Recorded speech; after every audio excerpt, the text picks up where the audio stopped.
Welcome to another episode of This Too Shall Suck podcast, where we talk about the real of grief, the whole grief, and nothing but the grief.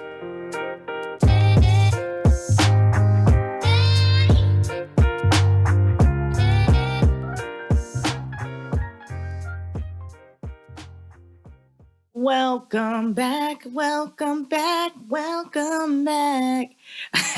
Y'all heard them vocals. Get into it.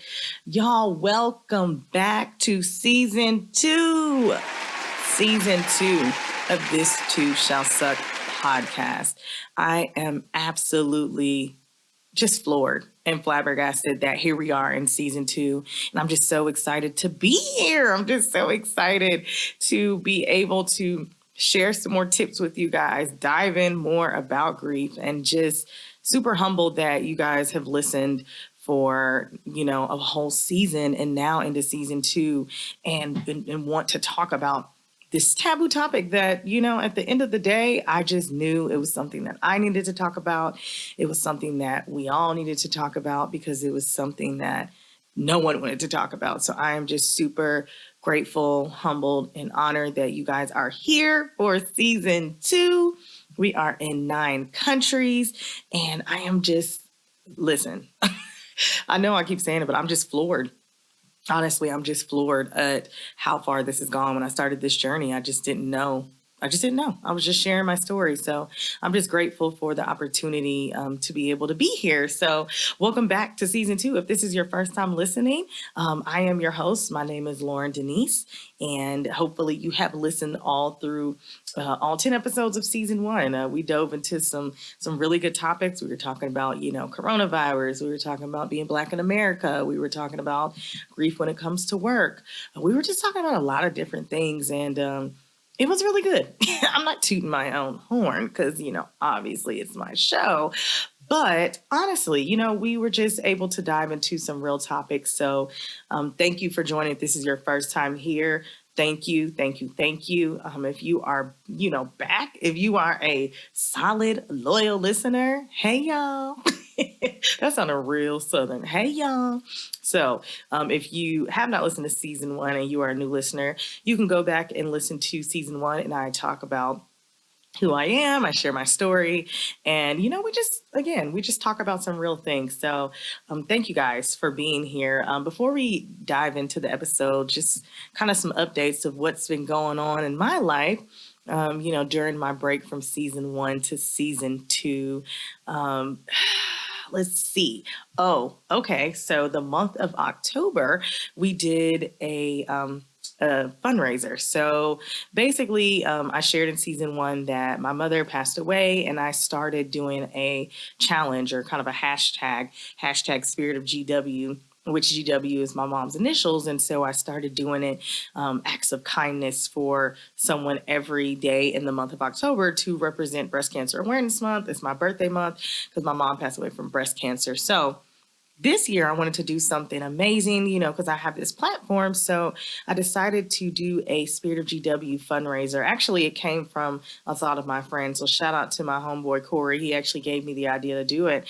And it turned out amazing. I'm able to donate to an organization here in Atlanta called Better Day Givings. And she is out in the community, literally giving wigs or giving like makeovers to survivors, to people going through the process, taking people to their appointments, getting them meal prep, being there for their family, having support groups. Like, she really is out here in the community. And that was important for me to do. I wanted to do something that, or donate, shall I say, to someone or something or an organization that I know is out here touching the community. And so I'm just forever grateful for her allowing me the opportunity to be able to give back to her. And I'm just thankful for every single person who donated and, was able to help me. We raised over $1,600, guys, $1,600 in the month of October. I was able to partner with some amazing people and brands that were able to give back as well. I was able to partner with Living Hope brand. He created a special hoodie for Breast Cancer Awareness Month, and half the proceeds came to the Spirit of GW fundraiser. I was able to partner with Michelle Harrison Signature Events and Avonlea Apartments, and they did a fundraiser and they raised money for Spirit of GW as well. And then I was able to partner with Garen McGovern of Mary Kay and was able to give a survivor a beautiful gift basket. So I'm just forever grateful for everyone who I was able to partner with and everyone who donated. So thank you guys so much. So that's been going on, and I'll get into this later. But guys, drum roll, please. I am now a full-time podcaster. What? Yes, honey, I am a full-time podcaster. I quit my job. My last day of my job was October 30th, and now I am pursuing this thing full time. I am just so happy and excited, and I will get into, I have another episode to kind of talk about the grief when it comes to, we talked about professional grief, but like really just like grief when it comes to working and thinking and knowing that your purpose is bigger, and like that grief of knowing that you're supposed to be doing something bigger, but you can't really get out of it and you don't know what it is. So I'm really just excited. So your girl is out here, full-time shouty, okay? Full-time entrepreneur, full-time podcaster, and I hired a business coach. And so I'm going to be doing this full-time. So I'm excited. I'm super excited. But like I said, I'll kind of get into more of that later. I don't want to bog down, but I just want to give you guys some updates. So with that being said, on today's episode, I thought it was super important to talk about this going into the holiday season. We're going to be diving into holiday grief and how real it is. And I want to give you guys some tips to go through it, because I didn't know, like, my first holiday season, how I would feel. I didn't know what to do. I didn't know how to process it. And so these are things that I've learned, things that I've read, and I just want to equip you guys with the tools because, you know, they say holiday grief. I think they say 50% of people who are grieving, like, holiday grief is the absolute worst part of grief. And so, like, I've learned that, you know, during this time, there are certain things that I need to do, certain tools I need to equip myself with. And so I want to give you guys those tools to do that. And you can have holiday grief. Again, it's not just about losing someone. You could have went through a divorce. You could have went through a breakup. You could have lost a child. You could have lost a dog. You could have lost a job. I mean, it could be any reason why. And the holidays are supposed to be filled with love and cheer and celebrating all those things. But if you feel like you've lost so much, then the grief of the holidays is a lot. And so I definitely wanted to dive into that. So I can share a little bit about my experience with holiday grief and how much I did not know. And then we'll get into, like I said, some tips to equip you more with holiday grief. So I will say the first time, obviously, that I experienced holiday grief was with my mom in 2015. So my mom passed away in March of 2015. And during the holidays, the first holiday was, I guess technically the first holiday was her birthday.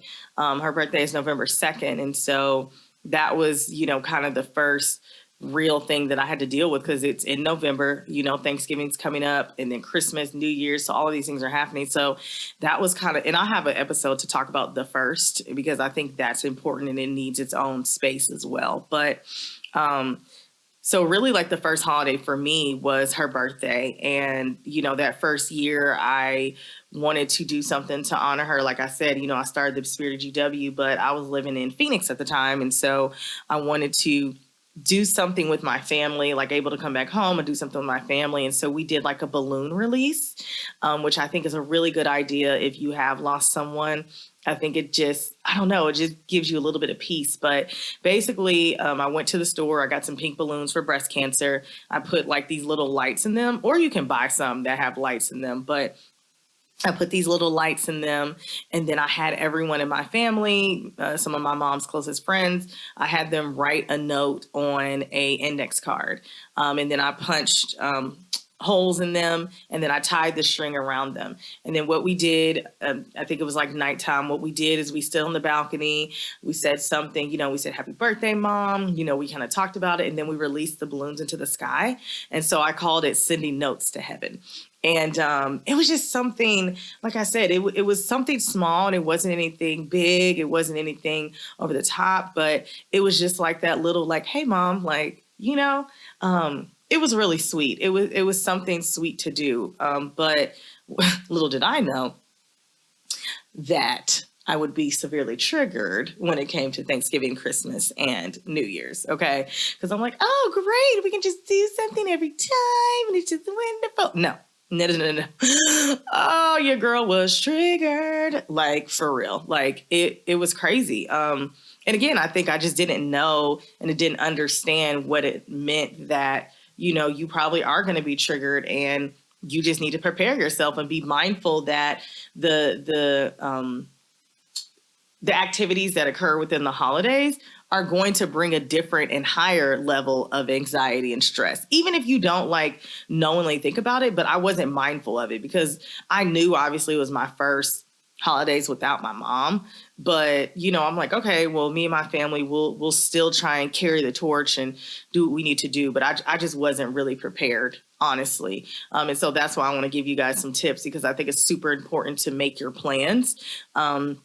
Because that's going to help kind of alleviate or decrease some of that anticipation and anxiety when it comes to it, because it's coming, it's going to be there. But again, like, just being able to help in decrease that and prepare for it, I think is what's going to help you get through the holiday. Now with my dad, so last year with my dad, of course, that was my mom, like the first holiday without my mom and dad. Woo, woo, y'all. It was not great. It was not great. It was not great. My dad passed away in September. And so then, we had Thanksgiving, we had Christmas, and we had New Year's. And, now, so I think like with my mom, it was rough, but, we tried to create like experiences that she would have wanted. Like, for example, for Christmas, we still did a Christmas tree. And we got these beautiful pink butterflies everywhere to put all over the Christmas tree to represent her. We had pins made. Like, we just did certain things to still try and keep her memory alive, even though it was hard. And like I said, I can kind of touch on some of that a little bit later. But, we tried to do what we could. With my dad, now it's my mom and my dad gone. So now having to process both of that, like, this is the first holiday I don't have any parents. This is the first holiday I'm not going to wake up on Thanksgiving and watch the Macy's Day Parade. This is the first holiday we're not going to go to my parents' house, have a tree, do Motown Christmas, have hot chocolate, wrap gifts. This is the first holiday that we're not either going to go to church for New Year's or be together or do whatever, like, and have New Year's dinner, have the New Year's dinner, right? So this is the first time that I'm having to deal with understanding that I don't have any parents to do this with. And so I wasn't equipped even then to say like, okay, this is what I need to do to be able to move through the holidays. Me or my siblings, we just weren't prepared because we didn't, like, you don't know what to expect. And so again, like, I think it's just important to be mindful and be prepared, make a plan, and do things that you need to do in order to get through that grief when it's coming.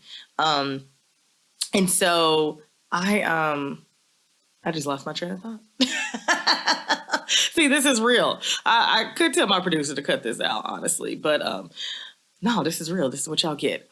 So yeah, I just think it's super important to be prepared and just be mindful and know what you're getting into. And that is when I actually started therapy, was last holiday season. I started right before Thanksgiving. I started therapy because I knew that I just didn't have the tools. I just wasn't equipped. I wasn't equipped to get through it. Like, in my mind, like, I could read things, but I just wasn't equipped. I just didn't know how to move through it. I just didn't. And so that's why I want to give you guys the tools to be able to get through it and to know the signs of when it's coming, because, it will come. It's going to come, and you might be like, no, I'm good. Like, it's been 5 years. It doesn't matter if it's been 5 days, 5 months, 5 years, 5 weeks, 50 years. It doesn't matter. It's still, is there something there that could come? So I'm going to get into these tips I got to pay some bills, so I will get into it right after this break.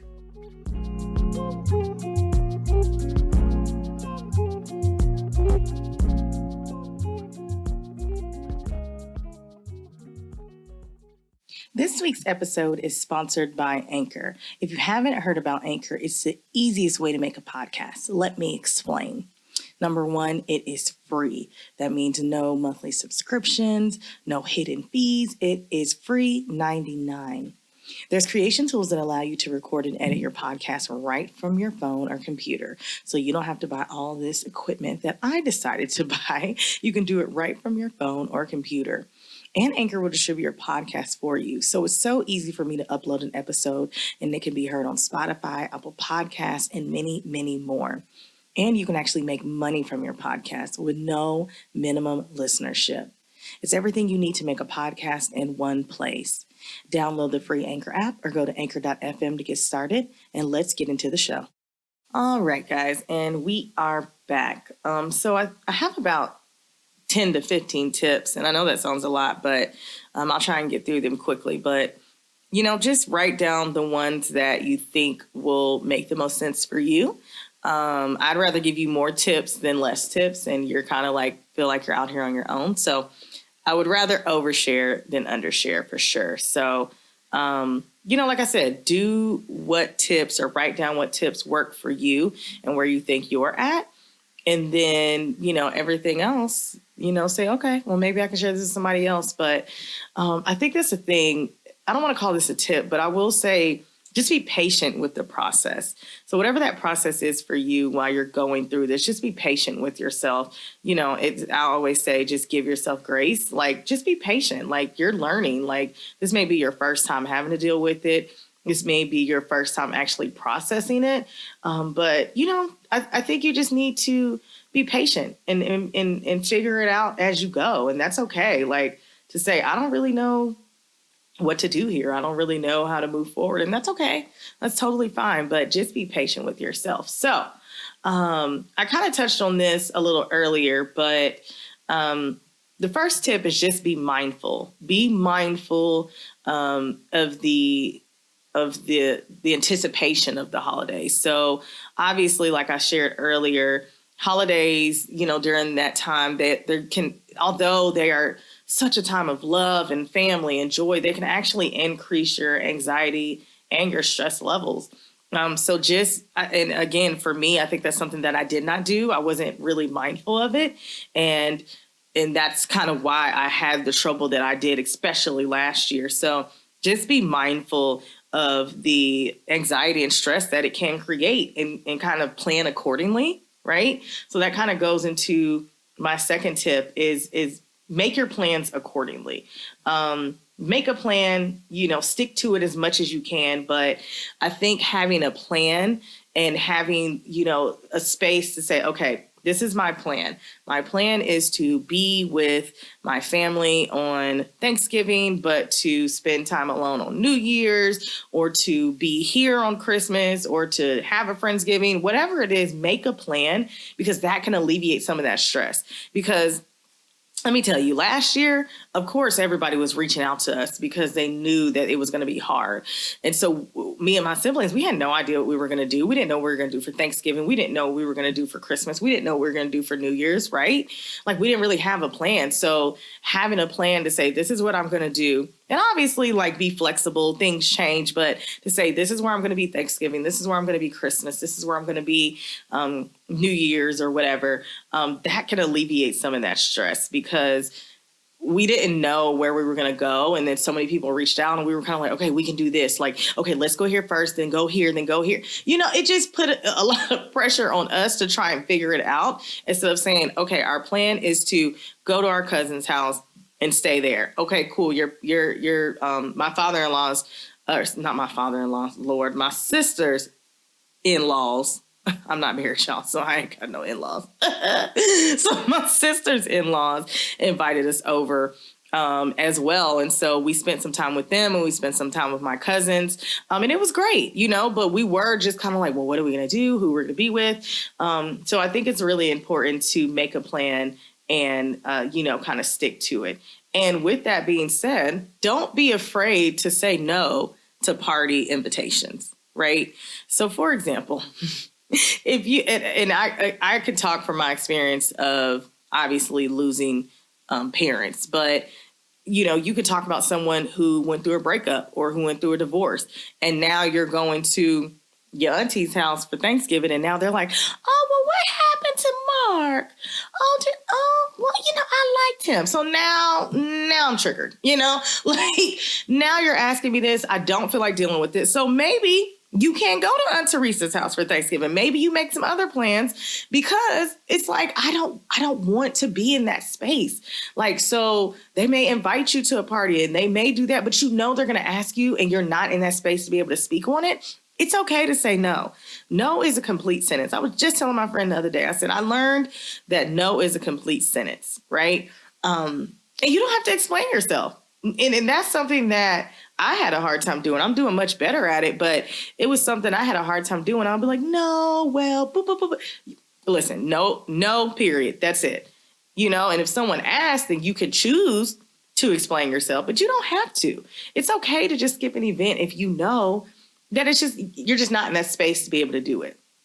And so that kind of rolls into the next one of knowing what your triggers are. So if you know that going to your aunt's house and them asking questions about your ex, or going to your grandma's house and seeing pictures of my parents, or going to insert wherever and whatever is going to trigger you, then it's okay to say no and know that what your triggers are. And if you decide to say yes, if you do decide to go, have an escape plan when you attend these events, because you know that there may be triggers, right? So like if I go to my grandma's house and she has pictures of my mom all over the place and I start feeling triggered, I start feeling that anxiety, I start feeling, that heavy breathing, or I just don't feel right.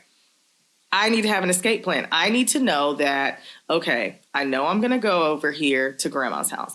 I know that she's going to have pictures of mom. That may or may not trigger me. So my escape plan is to say, hey, I spend a couple hours or spend however much time it is, whether it's an hour, 30 minutes, whatever. And then, say, hey, I'm going to, my friend's house, or I have other plans, or I just want to show love, whatever your escape plan is. It's okay to have an escape plan or a quick getaway, as I say, right? Because, and again, people don't need to know. You just, hey, yeah, I know. I'm so sorry. Yeah, I got to go. Like, my bad. Like, but yeah, let's definitely catch up, or whatever the case may be. Have an escape plan if you know that events may trigger you. And it may not necessarily be something that you may go to a party and something happens to trigger you, because now you're mindful, right? You're mindful that things may trigger you. You have a plan. You kind of went with the plan, whether it's going to the party, you said no to some plans. Now you're at the party. So now hey, I may be triggered for whatever reason. Here's my escape plan, right? So I think that's important, is to really have an escape plan when you do attend events. And the biggest thing for me that I had to learn is find some time to be alone.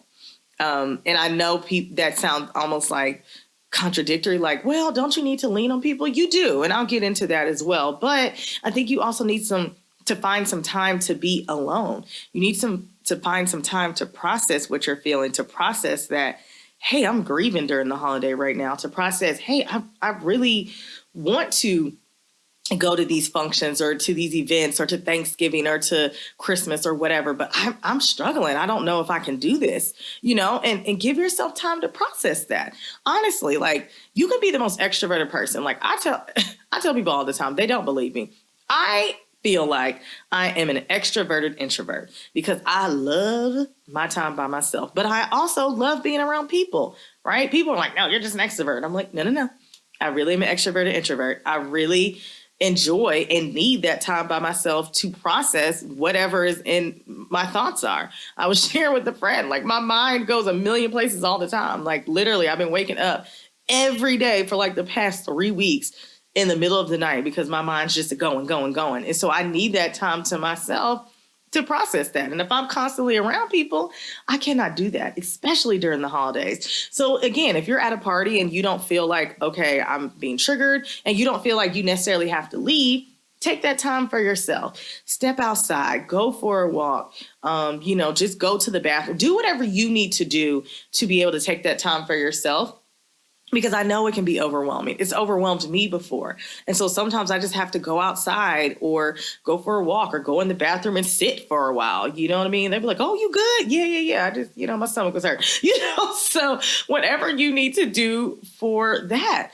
And this one kind of pertains to, well, I don't want to say if you just lost someone, but like for my family, like honoring their traditions. So this year is a little different because we are selling my parents' house. Well, it's sold. It's actually closing tomorrow. And so we are selling my parents' house. And so our tradition would be to go to my parents' house and, do all the Christmas decor and have Thanksgiving over there and just certain things. And so find ways to honor their holiday traditions. And so like one of our traditions, like I said, was to put on Motown music and do the Christmas tree. It may not be at my parents' house. It may be at my house. It may be at my sister's house, maybe my brother's house, my other sister's house. We may do it at everybody's house. We may say, hey, girl, this week we're going to do your house. This week we're going to do your house. You know what I mean? But that's still honoring their tradition.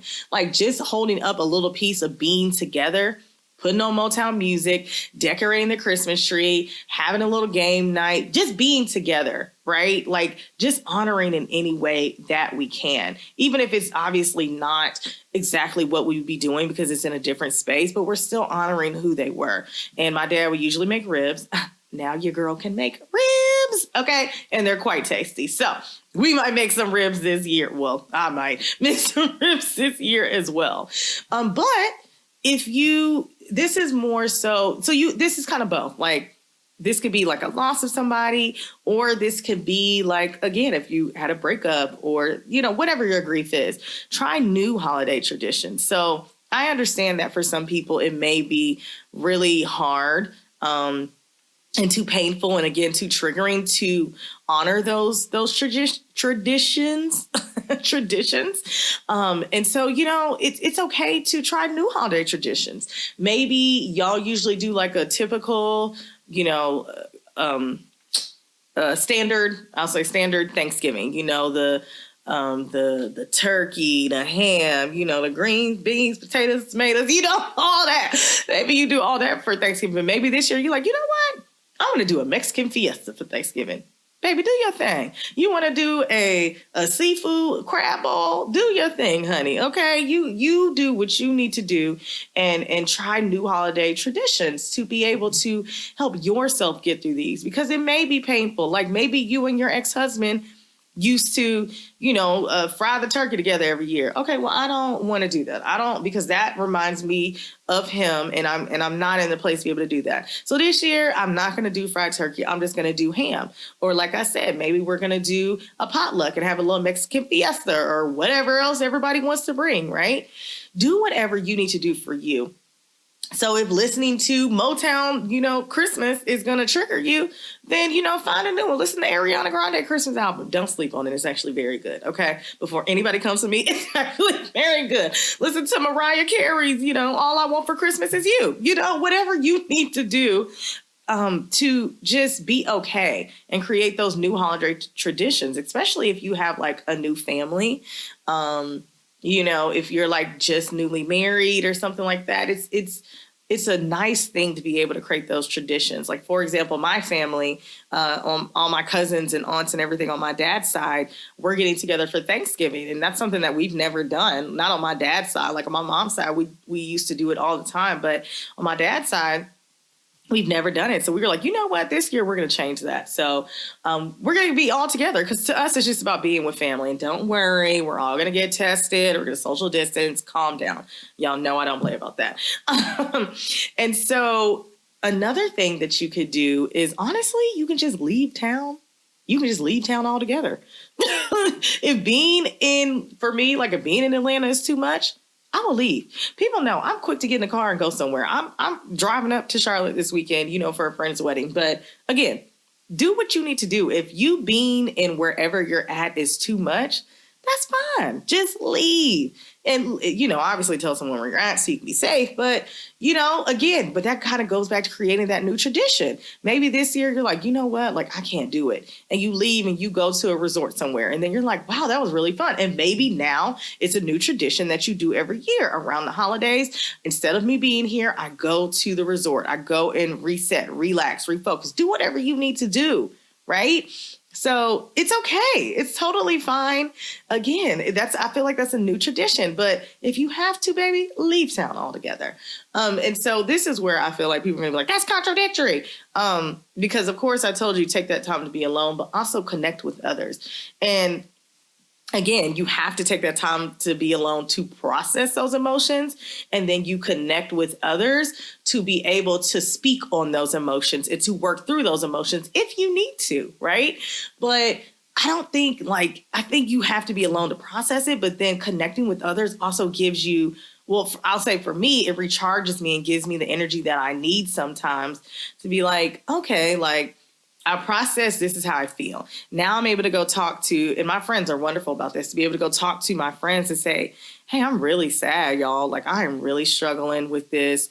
I can't believe my parents are gone. Like, to be able, but I had to process that first before I can even come to them to say that.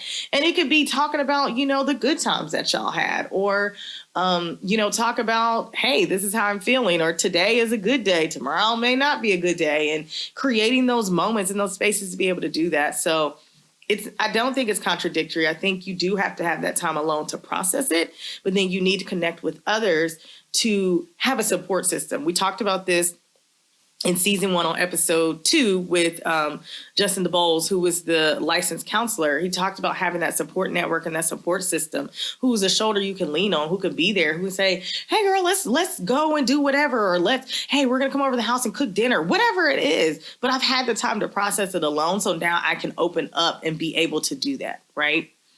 Another thing is focus on the activities that fulfill you. Again, that goes back to that saying no to events, right? So if you know good and well that, so another one that I just thought about is if you're a child, not like a baby, but you're a child and your parents are divorced, that that's triggering and that's a grief, especially if they like recently got divorced and you're used to being together. And now it's like, okay, do I go with mom for Christmas and then dad for Thanksgiving, or like, and now dad got a new girlfriend, and like, there's just a lot of different things that can happen. And so focus on the activities that bring joy to your life and fulfill you. And so that can be, volunteering. I know a lot of people do like volunteering, like Hosea Feed the Hungry here on like Thanksgiving or Christmas, and then, get together with their families to do that. And so if you're focusing on those activities that fulfill you and bring joy to your life, some of that grief can be alleviated,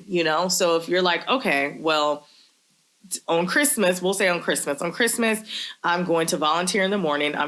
But you filled your cup up, right? So now your cup is full. So you're fulfilled. So now going into whatever situation you're going into, at least you have a little bit of fulfillment and you're not going into it empty. So you go and volunteer that morning, feed the homeless. And then you go to your mom's house, for the first half, and then you go to your dad's house for the second half of the day, right? Like you do what you need to do in order to help yourself. But you're already full. So you're going into the situation a little more prepared because you're already full, as opposed to going into it empty and being like, oh my God, like I can't believe like I have to go to my mom's house and then my dad's house when we're used to being together. No, you focus on the fulfillment and the joy that you got from being able to feed the homeless. And now you're able to say, okay, all right, cool. Now I can go into it and be happy because I was already fulfilled. So I'm good. And I think this is also really important, is just to remember the happy times.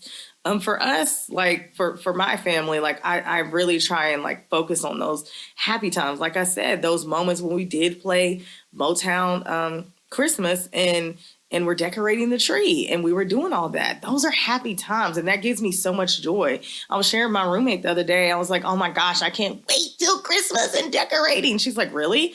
I'm like, yeah, because it reminds me of those moments.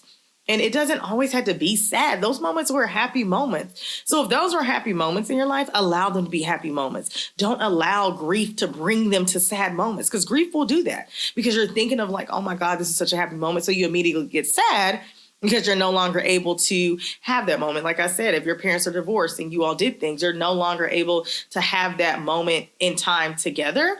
But don't let grief make it sad. Stay in that moment of happiness. Stay in that moment of joy. Stay in that feeling that you had in that moment. And that is what's going to get you through. Don't allow grief, because it will, to try and take that happy moment and bring it to sadness. I know it's easier said than done, but like I said, focus on that feeling. So again, for me, that feeling of putting on music and decorating the tree, that's the feeling I hold on to. That's why I'm so excited for Christmas and to be able to decorate and do all that, because it brings back that feeling that I had. And that's what I'm holding on to. I'm not holding on or allowing grief to turn it into sadness. I'm literally holding on to the happiness and the joy that it brought me and my family in that moment. And so another thing, and this is what I did, I shared with you guys, seek out professional help, guys. It's okay. Therapy is fine. If you have to start going to therapy during the holidays, that's what I had to do. That was the only way I got through the holidays. That was the only way I got through the holidays, was to start going to therapy. That is it. I'm in therapy now, and it is, first of all, let's put a pin in that. My therapist is amazing. I got a new therapist, y'all. Love her. She is constantly breaking me down. I say, girl, you don't have to snatch my edges every session, okay? But she is amazing. And oh God. So anyways, I'll get on a whole tangent about that. We'll have a whole episode about that. But it's okay to seek out professional help and, grief hotlines and things like that. So if you have to go and see somebody during the holidays and say, listen, I am struggling, that is okay. Let me tell you, that is the only reason I was able to get through the holidays, was because I was able to go see someone and she equipped me with the tools that I was able to use to get through the holidays. Because before, I was not able to do that. I didn't have the tools. I can't say I didn't have the resources. I just didn't have the tools. And I didn't know, even if I had the resources, I didn't know how to execute them. As opposed to now, I have the resources. I know how to execute them. And I know what to do when things happen. And I know how to plan properly. And I know how to be mindful. And I know how to take time for myself. And I know if I need to leave. And I know how to say no and all of these things, right? So it's okay. I think it's important to go to therapy and get professional help anyway. And, if your professional help is maybe your pastor or whatever, that's okay too. Whatever you need to do for yourself in order to get through that. And I think this is almost kind of piggybacks off of what brings you joy.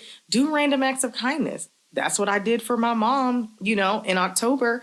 And I don't know, it just gives you a sense of joy. And so if you are in the McDonald's line and, you're like, I just really am feeling a little joyful, or I'm really feeling like my grandma would want me to pay for that car behind me, then do it. And it'll just give you joy. You'll feel like, people are smiling down on you, or like if you were in a tumultuous relationship and, now you're like, I'm at a place of peace. I no longer have that toxicity in my life, and you want to do something kind. It just brings you, it just brings you a different sense of peace and a sense of accomplishment and just an overall wanting to feel better. So that definitely for me helped, and I think it can help you as well.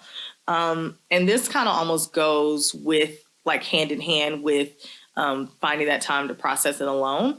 Practice self-care, guys. I mean, speaking to myself, okay? So and that's why I quit my job. But practice self-care. Get plenty of rest. Go get massages. Go get, safely, of course, or have someone come to your house safely, of course. Go get your nails done. Take as many naps as you want. Watch Netflix. Watch all the Christmas movies, Thanksgiving movies, whatever. Make sure you're taking that time for yourself. And when you're taking that time for yourself, give yourself some self-care. If it's just simply just sitting there and reading a book in peace, then hey, that's self-care for you. If it's meditating, if it's writing, if it's walking, if it's riding a bike, whatever, right? Just give yourself some self-care, because you're going to need it, especially during this time of having moments of having to deal with it. Give yourself that self-care, because you definitely deserve it. And And the last thing, because again, I know that was a lot, but the last thing is just remind yourself that it's going to be better. Like, you're going to be okay. And as time goes on, as I always say, it doesn't get easier. You just adjust. And that's okay. Like, just remind yourself of that. Because grief will have you thinking like, you know what? No, you're going to be like this forever. And no, it's not. No, you're not. Things will get better. You will heal from it. And I mean, with time, you're just going to adjust, guys. Honestly, this is my fifth year without my mom during the holidays. This is my second year without my dad in the holidays. And we just learned to adjust. Like I said, with my dad's family, like, we're getting together. Like, we're just adjusting and just figuring out as we go. We don't have all the answers. I don't have all the answers, right? But I'm just figuring out as I go and telling myself, Loryn, you're going to adjust. You're going to be okay. You're going to enjoy yourself again. You're going to not be sad during the holidays. You're going to have those moments and create those new traditions. You're going to have a family, and you're going to feel all the feels that you used to have all the time. And that's what I had to tell myself. And that's what you need to tell yourself. And again, that's even like with a divorce. Like, you're going to enjoy yourself again. You're going to smile again. Like, you just are. And it may not even be you getting with somebody else. You just are going to feel better. You're going to be better. You're going to do better. Like, you just are, guys. I mean, I don't even know how else other to say that, but you just are. And I can just say that, like I said, for myself, like, I'm better this year than I was last year. I'm better 5 years ago now than I was 5 years past, right? I am so excited to go into Christmas. I'm so excited to be with my family. I'm so excited to create these new traditions, even though like a lot of it is gone. I'm excited to still honor my parents' like traditions, but also create our own. Like, you're going to be fine. You're going to be okay. You're going to enjoy yourself. The holidays are not always going to be the hardest for you. They will be hard. And I hate to say the word hard, but they will be tough, or they will be maybe a little complicated for you.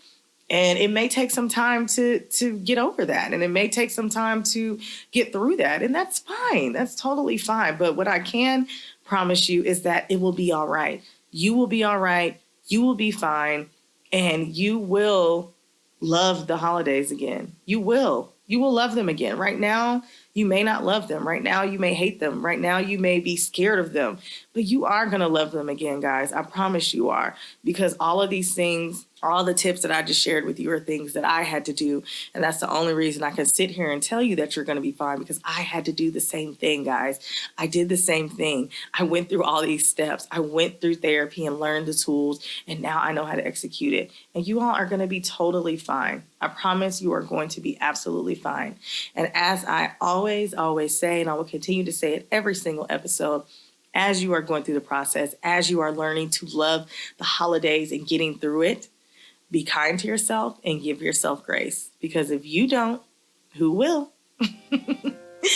Oh my goodness. Thank you guys so much for listening to episode 1 of season 2. We got it in the books, y'all.